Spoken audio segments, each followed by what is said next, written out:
The first snowfall in Quebec had always been a quiet kind of magic, soft, deliberate, and endlessly patient. It blanketed the city in silence, muffling footsteps and wrapping every corner of old Quebec in white. For most, it was the beginning of warmth, of fireplaces, coffee dates, and carols humming in the background. But for Isabella Cruz, it was the sound of starting over.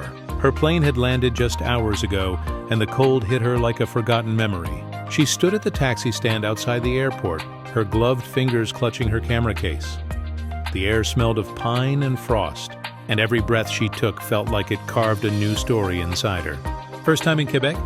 the cab driver asked as he helped her load her luggage. She smiled politely. "First time this far north?" "Ah," he grinned. "Then you'll fall in love," Isabella chuckled. "With the snow?" "With something," the driver said knowingly. "Or someone." She laughed again, but her heart sank quietly. Love wasn't what she came for. Not after what she left behind in Manila.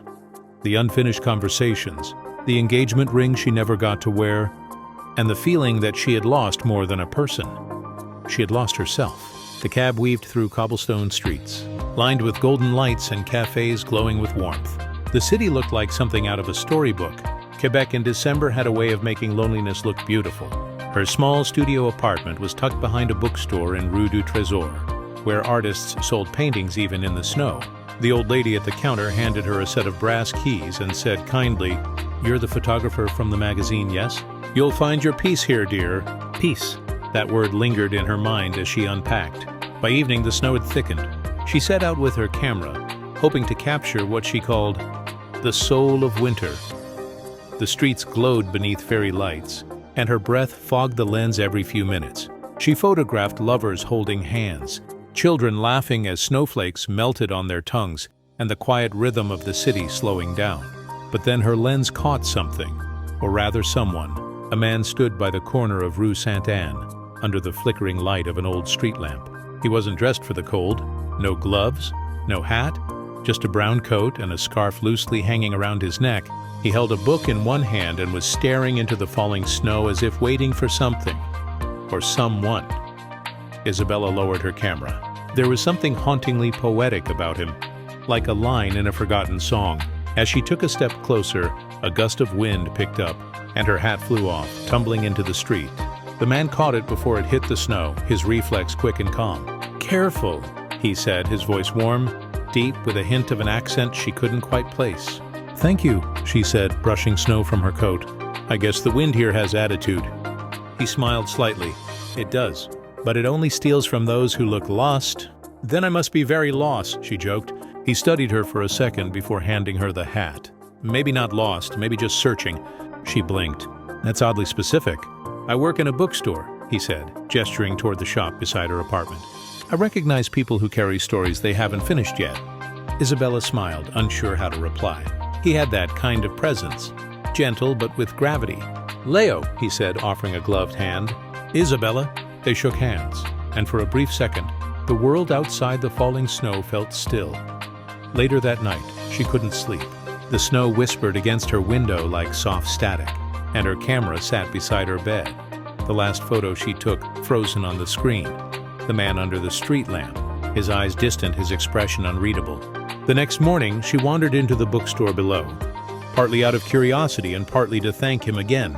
The shop smelled of paper, cinnamon, and old wood. Shelves reached the ceiling, filled with books in French and English, and at the counter sat Léo, reading something with yellowed pages. "You found me again," he said without looking up. "I live upstairs," she replied, amused. "So technically, I found my way down." He finally looked at her, really looked, and smiled faintly. "Welcome, neighbor." She spent that morning browsing through titles. Léo spoke to her occasionally, sometimes recommending books, sometimes asking questions that felt deeper than small talk. "What made you come here?" he asked at one point. "I wanted to take photos that meant something again." "And before that?" She hesitated. "Before that, I wanted to forget." He nodded, as if he understood perfectly. They talked until noon, and when she left, he handed her a book, The Winter Guest, with a note tucked inside. "For those who find warmth in the coldest places." How she smiled all the way upstairs. Over the next few days, Quebec became her new rhythm.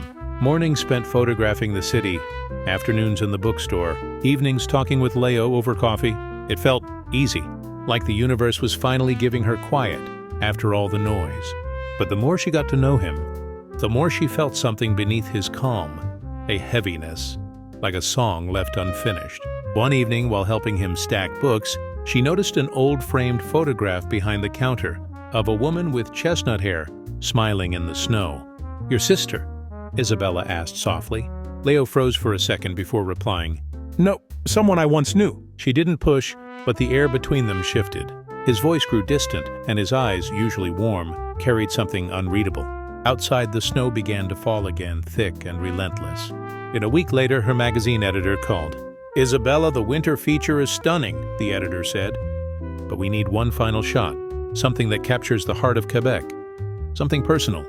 Personal, the word echoed. That night, she walked the same streets she had the night she met Léo. The bookstore's lights were off, the door locked early. A faint unease tugged at her. He'd never closed that soon before. She followed the trail of footprints leading to the frozen river, where the snow met the edge of the city lights. And there, standing alone by the water, was Léo. He was holding that same photograph, the one of the woman, and beneath it, a small candle flickered in the wind. She approached quietly. "Léo?" He turned, startled, the flicker of the flame casting shadows across his face. "It's her birthday," he said softly.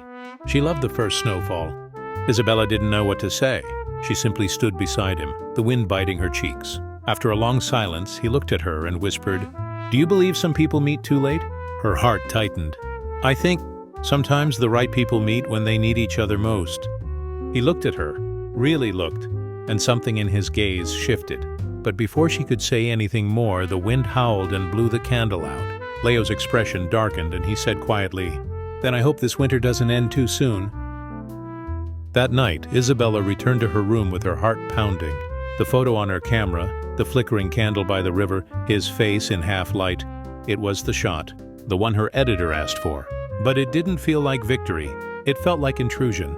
She looked out the window toward the bookstore below. The lights were still off. For the first time since she arrived, she felt the silence wasn't peaceful. It was hollow.